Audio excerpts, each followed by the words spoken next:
তো বন্ধুরা এখন দেখো সকালবেলায় আর মানে 4টে থেকে ঘুম ভেঙেছে। 4টের থেকে আদি উঠে গেছিলো।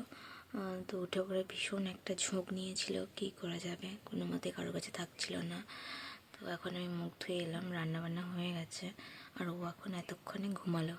মানে এতটা জ্বালিয়েছে কি বলবো, আর সেই কারণে আমি আস্তে আস্তে কথা বলছি।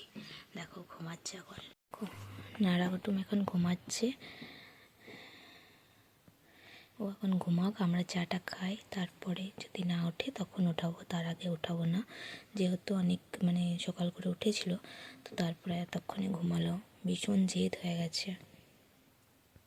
চাটা খাওয়া কমপ্লিট হয়ে গেছিলো, আর তারপরে তখনও কিন্তু আদি ঘুমাচ্ছিল।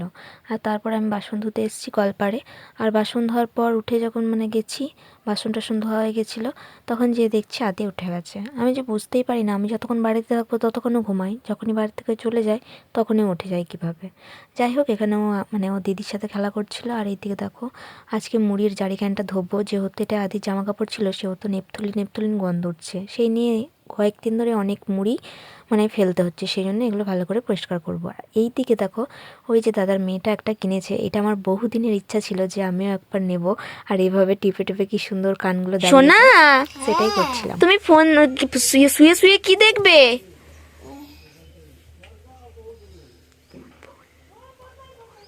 কি জোর করে বলো। ফোনে কি দেখবে? ফোনে কি দেখবে? এ চুমকি, কেন কার্টুন দেখবে না? তারপরে সেই হাট্টিমা টিম টিম, আর তুমি বাগডুম বাগডুম। আর তুমি একবার ওই কবিতাটা বলে দাও। তারপরে খেতে দেব দুদু। আর বলো, আমার গলাটা ধরে গেছে, ঠান্ডা লেগেছে। এই দেখো আমার সোনার গাড়িটা দেখো কত বড়, ফেটে গেছে। এখন তো খেলবে না, তোমার চিন্তা নাই, তার আগে শুকিয়ে যাবে। এই যে মা দেখো গোটা উঠানটা লাতা দিয়েছে, আবার মনে হয় জল শেষ হয়ে গেছে, জল আনতে গেছে, ভীষণ নোংরা হয়েছিল। আর আদি খেলতে পাবে না, তাই একটু দুষ্টুমি করছে। আদি এরপর কোথায় যাবে?